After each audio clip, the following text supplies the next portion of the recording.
YouTube. Today we're going to be working on writing melodies. I have a previous video that was just on writing chords, and similar to that one, somewhere on the screen you'll see some notes like about scales or just about music stuff in general. Today I'm going to be playing my guitar, even though I'm principally a pianist. I write on guitar because it allows me to judge my writing less, because my knowledge of guitar is significantly less than it is of piano. That doesn't mean that I can't use the same music theory. Some of my basic writing stuff can happen on the guitar as far as my skills go, others not so much. But we don't have to worry about that, because today all we're doing is we are writing a melody. And we're going to go ahead and play a song in G. And most pop melodies use what we call the pentatonic scale.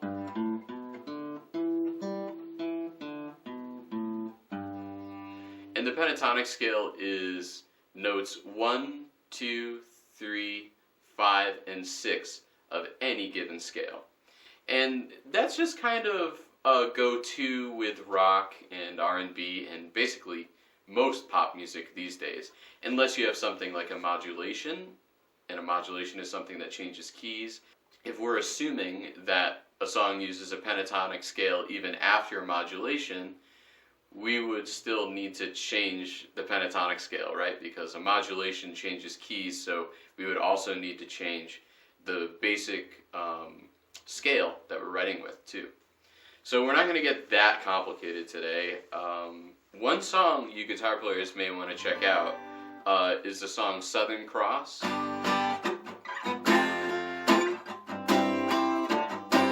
Because what happens is it actually modulates. I'm going to show you what I mean. So it has, got out of town on a boat with Southern Islands, sailing to reach for the following sea. Right? And then that goes on for quite some time. Then they have this little bridge bit, so we're still in G. It's really not a bridge, it's a transition. Think about how many times I have fallen. Spirits are using me, larger voices calling. What heaven brought you and me, can I be forgotten?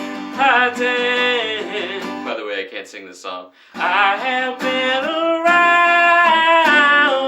the world again. So what just happened there was a key change. It's incredibly subtle. This song particularly is incredibly subtle with that key change. But what they did, I'm playing this in the key of G, is they went from G to C. And they did that by playing around with this F thing. Because F major is in the key of C. In the key of G, we call it the 4 of the 4. But we're not going to get into that because this is not about chords, it's about melody. Now, of course, when they did that modulation, they had to change the scale they were using. Thus, you heard my voice traveled up a lot farther than where it started, right? Anyway, let's get to writing our own thing. We're just going to do something simple. All I'm going to do is play F,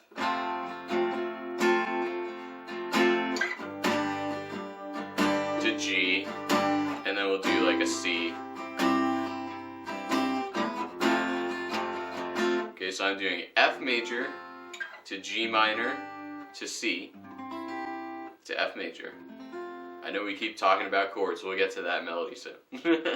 So in terms of chords, right, this is 1, 2, and 5.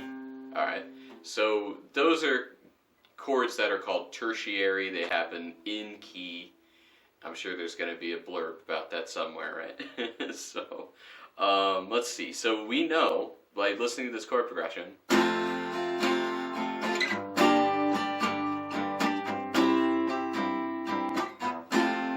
it's in F. Now, since I only have 3 chords, I need to just replay the F again, so that way I can have 4 bars. There's a guy that I write with who, he just kind of writes naturally, and it's cool and all.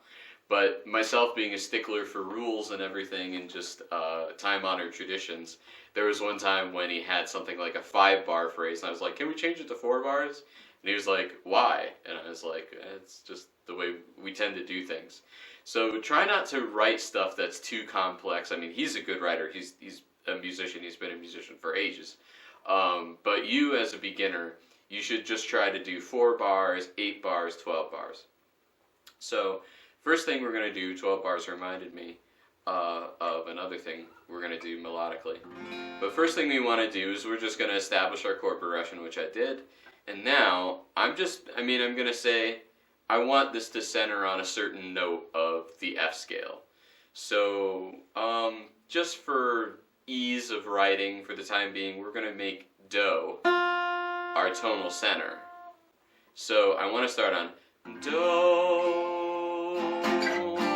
Okay. So it's rather arbitrary where you start, and you don't have to really pick a note like I just did. But I like to do that, especially when I'm writing an album, so that way the songs don't start on the same note, because they generally use the pentascale anyway. So if you're writing an album, have a song that starts on the tonic, have a song that starts on the 5th, and so on. You know, tonic, do, and the first tone of a scale are all the same. So when I'm saying do, re, mi, fa, sol, I'm also saying 1, 2, 3, 4, 5 of a given scale. All right. So what we're going to do is we're going to use the pentatonic scale here.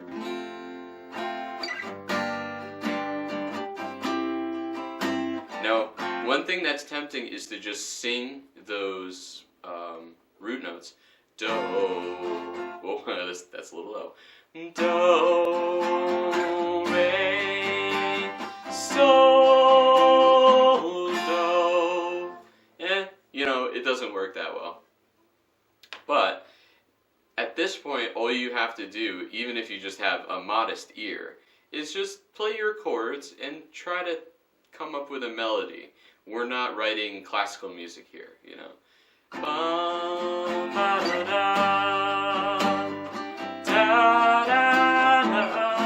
That's what I just sang.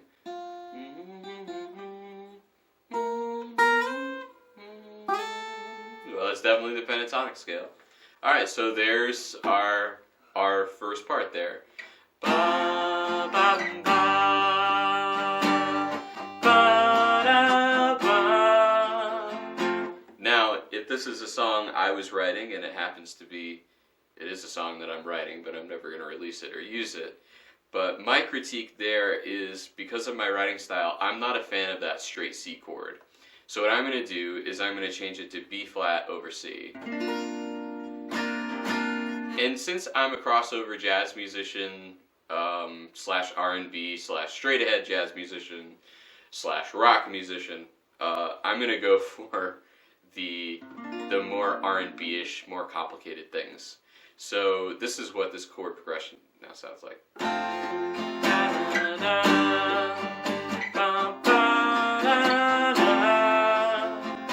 like it, alright? So now there's other things we can do to accentuate our melody, and that would be to mimic its rhythms. So at the end I do ba-da-da. So I might as well, on my B flat over C chord, do that same ba-da-da. That's our first 4 bars, right? So some songs, and it's become okay to do this, some songs use the same melody over and over again. If I have one part that goes up, I like to have one part that goes down inside that same area. So let's just say, for the sake of argument, I'm writing a verse right now. So my first part is ba-da, ba, ba-da, ba, ba-da, ba. Whoops. Ba-ba-da-da, ba. Okay. So there's an entire A section. I used mostly my ear doing that. I picked 3 chords, I changed them up a little bit, and then all I did was I made my melody go down instead of up. So it starts ba-da, ba,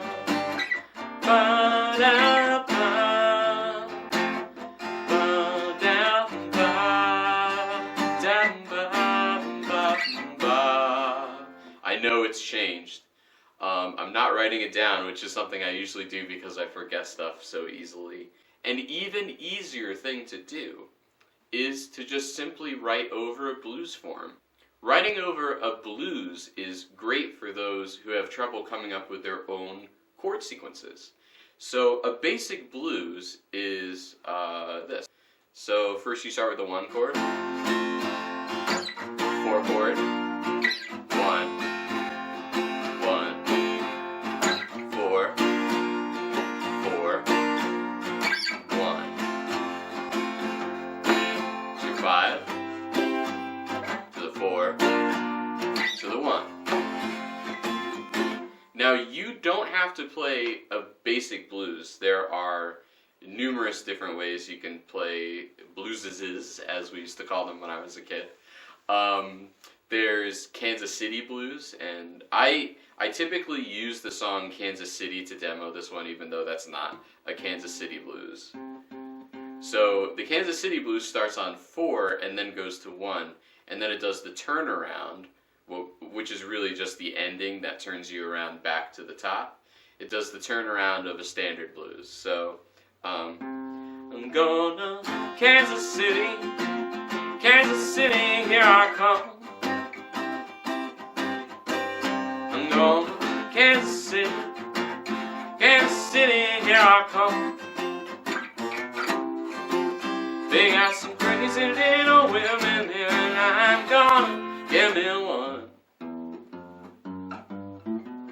Right, so nothing crazy there either. I did do some chromatic stuff there, but I still wound up playing a Kansas City blues.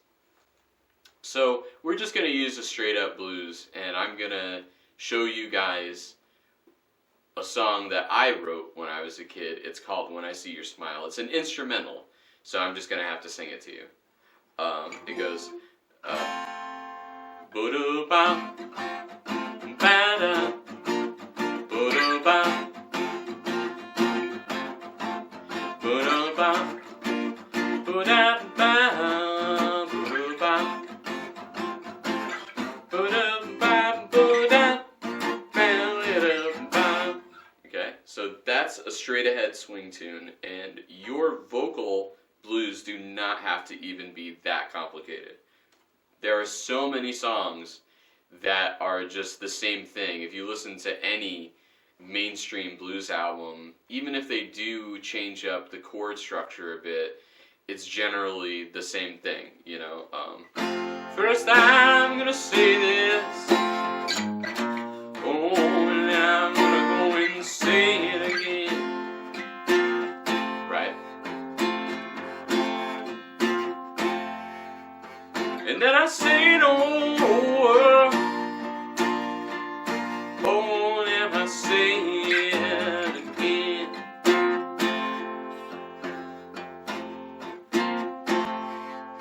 And then here comes that thing I just called the turnaround, so we're gonna say something different at this part. Right? So the blues is a great place to start because it will focus on basically just your ability to write a melody by ear. It will also help you write lyrics, and it's a very short form, so there's less for you to do. It's also a predetermined form, so there's still less for you to do.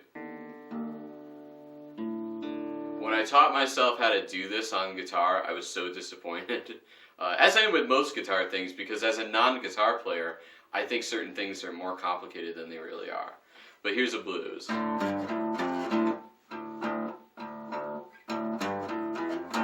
And everybody always thinks this is bad to the bone. I think bad to the bone is really done up here. So right now I'm in drop D, and drop D makes it a lot easier because all you have to do is just play these chords that are called 5 chords. So if we're singing in D, D is open, G is where A used to be on the fretboard, and then 5 is right next door. Okay, so 1, 4, 5. Now 1, 4, and 5 are used like everywhere, right?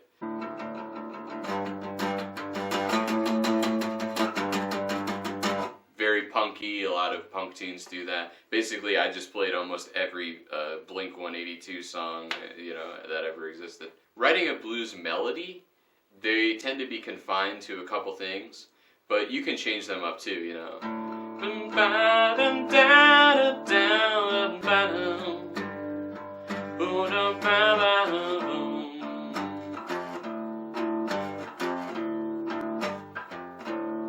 So I changed up my melody scale. I think I basically used a minor pentatonic there. I may have also just used a straight up blues scale. But what you do on the guitar will also change the way your blues sounds. I hope this helped you guys write some melodies, and I will see you in future videos for more songwriting. Take it easy, folks.